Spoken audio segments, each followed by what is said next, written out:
Hallo und herzlich willkommen zu unserem Women Expert Talk, heute mit Gemma Comabella. Sie spricht mit uns über das Start-up-Leben und wie schwierig es war, Geld zu sammeln in Covid. Die deutschen Bürgerinnen, und dazu gehöre ich nun mal auch, werden immer verzweifelter. In den Supermarkt zu gehen, einen Ausflug mit dem Auto zu machen oder sogar in den Urlaub zu fahren, wird immer schwieriger.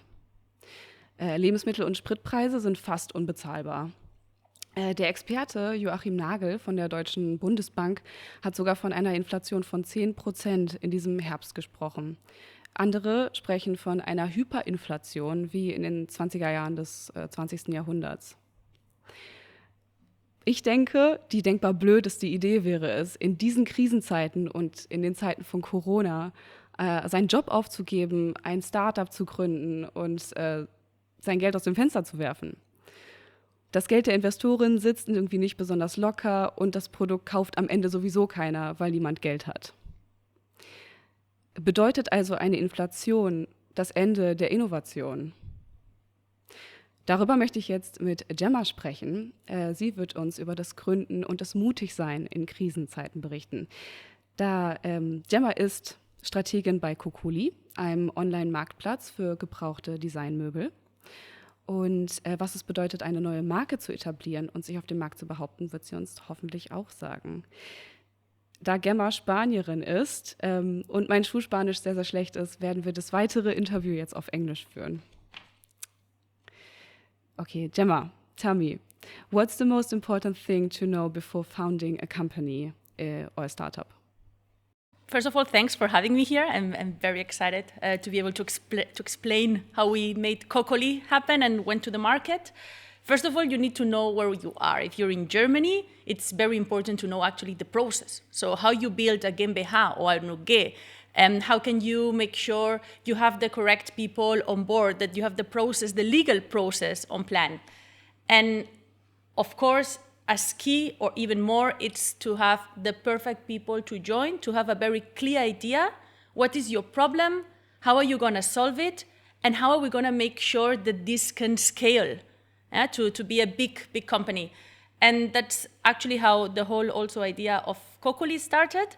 So we knew there was a big problem on the market. We knew that people didn't know how to resell their home furniture, and that buyers had doubts when they would buy something it was as expected, right? If there was no surprises. It was a huge market. It was a 32 billion market. We knew that we could reach and that we could make this a very easy, hassle-free experience for buyers and sellers. And I knew the best team to do it. So, okay, just tell me, or the viewers again, what's the difference between eBay and Cocoli? But I think it's quite the same thing, but in a much better way, right? Like the way that you're doing it. So there's different things. First of all, we are specialized or verticalized marketplace, meaning we only sell furniture and home decor. We are curated, meaning we select the items we want to sell. It's not everyone can upload everything, but we only sell what we love. Mm-hmm. And additionally to that, we are a hassle-free logistics, so we take care of the full logistic process, from coming to your house, packing, picking the item, taking it and reselling it, and before the buyer gets it, we also do a quality check. So we are very different in the service we offer across the different panels to make sure that we give the best experience to buyers and sellers. And what would you say has changed since in the startup world since the inflation has hit in Germany? Of course, we are currently in a crisis, and before it was, I would not say easier, but you were able to reach the money, right, the market money, in an easier way. Or the companies were, you were expected, they would understand that you cannot be profitable after 1 year, and even like this, your valuation of the company would be very high, taking into account the expectations. Now with the inflation and with, of course, a recession on the buyers, buying less purchasing power, what's happening is that it's more difficult to reach this money. It's more reachable to convince the people how big this can be. Everyone is afraid and everyone is pulling back. And I think now you need to be, to raise money, you need to be very on point, very clear metrics and expectations. And you need to be much more thinking about profitability in a shorter term and not so much about the crazy growth you used to have in the past without thinking ever, are we ever going to be profitable, no? Like unit economics profitable for every order we do, how much money we make. Okay, so before the crisis, you would say maybe a plan for the next 10 years, and now you're planning for the next year? We're planning still for the 10 years, but we are planning in a way that how can we be profitable already next year? Right. So it's not only thinking about growth. You think about this huge growth, but not at all costs. So how do you go and find investors today? And how is it different than finding them before? So to be honest, the way you reach them is relatively the same. You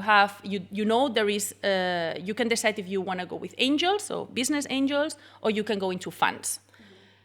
The difference is also in the stage of your company. If you're very early stage, or you need what's called smart money, so people that not only bring money, but also their know-how, you can go a lot. Smart money. Okay. Yes, that's smart money. You can go for angels much more. And on the other hand, funds would also bring you the know-how and will support you, but they don't have the same expertise. You can go when you reach specific angels. So that's a bit what we did. We've already raised our first seed round last year, in August last year. Can you tell us what's a seed round? A seed round is the first, so before we started the company, we raised a round of above 1 million euros. That was the starting money to launch. Right. That was the seed or pre-seed launch. Now we are already 9 months on the market, and now we're raising a seed round. So we have some traction, we have some metrics. So it's different, we're in a different stage as a company. When you're in a pre-seed round, right, when you don't have much data, it's very difficult to go to funds because funds want to understand how much have you done. Do you have a minimum, like a product on the market already? It's called an MVP that represents the basic product platform so you can trade.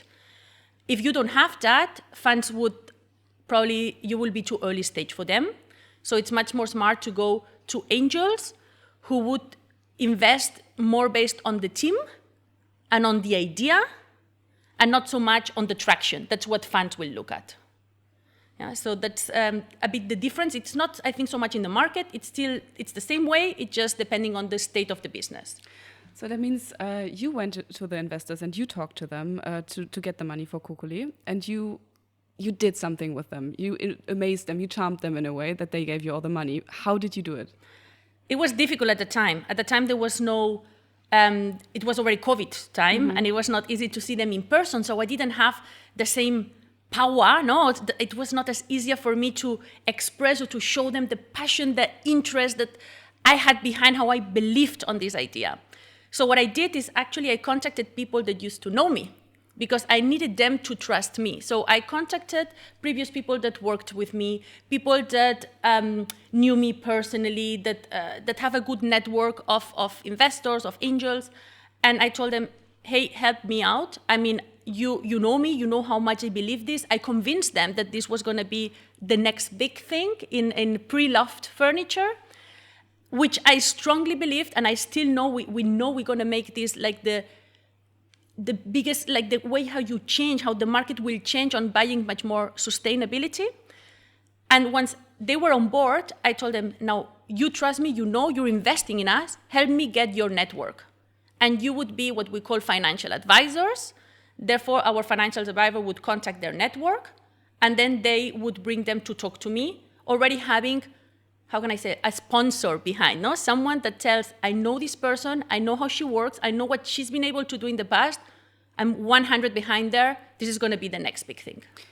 Ein Bürger, we would say in German, right? Someone who says she's valuable, she can do it. Exactly. So you're saying two things. The one thing is you have to really believe in the product that you want to sell. You have to be 100% sure that it's going to be the next big thing. And then you also have to have a network. You needed a network to even call the people that you've worked with. Completely. I think networks is very important. That's why also the seniority of the team we've built was very important for me. All of us had a lot of experience before, We all had lead big teams, and therefore we also were very direct. We had a very good network in the German or in the European scene, even in the US. So it was easier for us to reach them thanks to our network. But the network is nothing if you don't burn, right, for this idea, and you're not 100%, 1,000% convinced you're going to make it happen. It's not only the idea, it's the execution. So you're still, you're doing that, but you're still quite alone as a woman in this field. Most of the people who are founding a company in Germany are 36 years old. They are white, they're male, and they are very well educated. Women, on the other hand, are only 17 or 18% founders in Germany. Why do you think that is, and how do you change that? Yeah, that's a shame, and I'm sure we're gonna change this. I think the reason behind is there's still a gender bias. Most of the people behind, so if you talk to funds or to angels, most of them are male. And even without they wanting, they have this gender bias because it's themselves. And at the end of the day, they need to believe on the idea like in a personal way, right? So it's easier for them to think like, if he's a male, and also what the society has put in our head, if I ask you for a CEO, your probably first people that would come to your mind is going to be a male. And he would be white, and he would be 36, yes, it's true. Exactly, but why don't we think of Tina Muller from Douglas? Yeah. Why don't we think from Julia Boesch from Outfittery? Or why don't we think from Nicola Thompson from Made.com? All of them CEOs, all female CEOs. And I think that makes also a difference how people tend to think and how people tend to invest. And little by little, we're being more in the CEO roles, in the founding teams, females. There's also a lot of funds currently supporting females and minorities to try to push the investment, the capital that they're being able to reach. And I think that's the way to go. And I strongly believe that females are exactly as good as male, and that we can change and impact the society with what we're building. Do you think they're as good as men, or do you think they're the same as men when they're running a company? Or do you think there's a difference between men and women founding a company? When it's different, I think, when you raise capital. I think when raising capital, men tend to be more bullish. Women tend to, I talk a lot with female founders, and I tell them, and they want to raise money, but they always start with smaller rounds. They all want to start with 250, 300. When they get very crazy, we're talking of a 500,000 round. While male, if you talk to them, they're all going to look for at least 1 million. So I think there's a bit of a difference on the mind that women tend to want to prove themselves before they ask for money, while men tend to be much more bold on it. I'm going to do it, I'm sure, I'm going to raise. But as soon as we have the cash and as soon as the company is running, I think female and men are equally good in running them. Yeah. As you are from Spain or from Barcelona originally, Yes. You know the workplace there too, right? You know how people are working there. Do you think there's a big difference between Spain and Germany? And do you think that the German workers are as hardworking and full of stamina as we always think they are? I think I really love working in Germany. I've been in Germany now for above 10 years, so pretty long here. I think the difference is that Spanish people tend to get more personal. So even when you work with someone, you know much more about their family, their kids, their parents, what's going on. Germans tend to be a bit more, they tend to divide more their personal life from their business life, which I would say personal life is very important to be included also in business. At the end of the day, we're spending 8 hours at least together every single day. You're somehow married, to your other founders. So I really like this part of Spanish and this part of sharing more than only not my professional life, but sharing also personally, because one day I may have a bad day and you don't really gonna understand why. So, but if you know my background, if you know what something has happened, if something with my kid, or, I'm gonna be much more affected, same as my husband, right? We're going to be bothly affected more, and maybe the day is not the best day to discuss something that can be extremely bold and visionary and very different at the day-to-day. So I think it's this I liked about Spain, and I tried to put it together also with the German culture. Though I love the working style of Germans, they're extremely hard workers. They're completely on point. They don't go around when they speak. If they have an issue, they will tell you the issue. It seems a bit a stereotype, but it's true that Germans are much more efficient because they just go on point. They'll tell you what's going on, what's happening, and they bring a solution. Perfect. Though I still try to keep my Spanish Leidenschaft, like the passion behind, I still like to keep it when the storytelling. And you would need the passion too, right? As you are in a startup and you're not in a huge company where you don't really care if you're working or not. You have to put everything in. You have to put 100% in. Yes, not you. You need to believe so much that the other people that surround you believe as much as it on the idea. If I'm not sure about something, how I'm gonna convince someone else that joined the company because I explain them and they actually explain what we're gonna do, and if they don't see me convinced, how I'm gonna convince them? So I think it's very important to be also able to transmit this passion to everyone. So everyone in a startup has to be 100% with the company. 1,000,000,000%. You need to. There's no. You need to believe. You need to be sure on the idea. You know there's going to be up and down, and you always need to find. You need to keep walking. There's going to be so many negative feedback. It's people that try to turn you down. People that have other ways of thinking that just see problems. Yeah, and of course you need to think them. There can be challenges. It's great to challenge you. But keep walking. If there's a problem, you will think about a solution. And I strongly believe that the strongest startups, the strongest business are really made from a downturn. And from the most complicated times is when you race to make something exceptional. So there was a real big downturn in your career?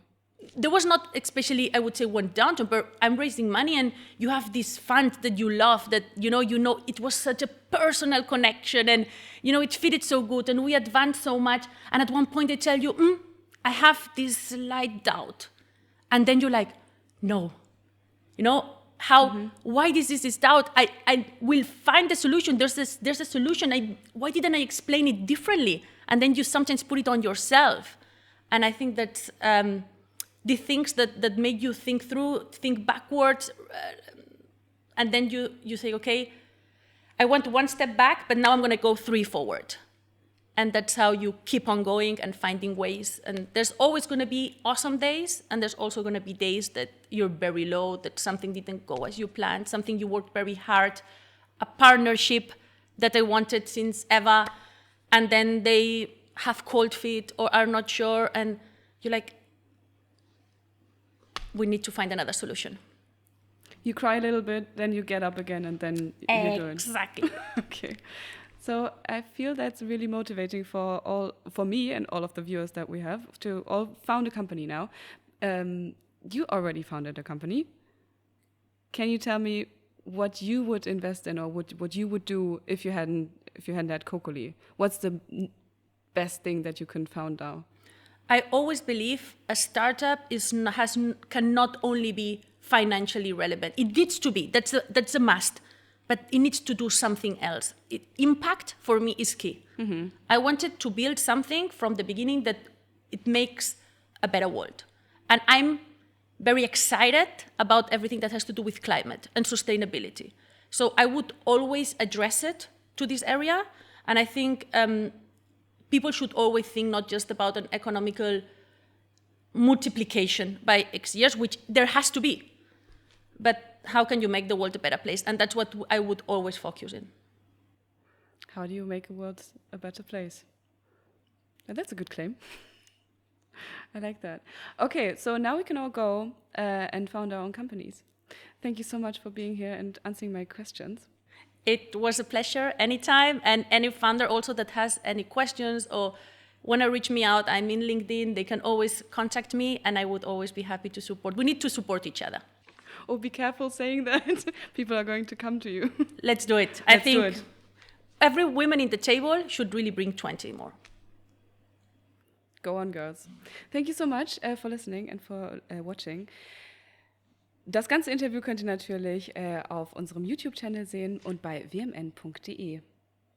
Ciao. Bye. Also, bye.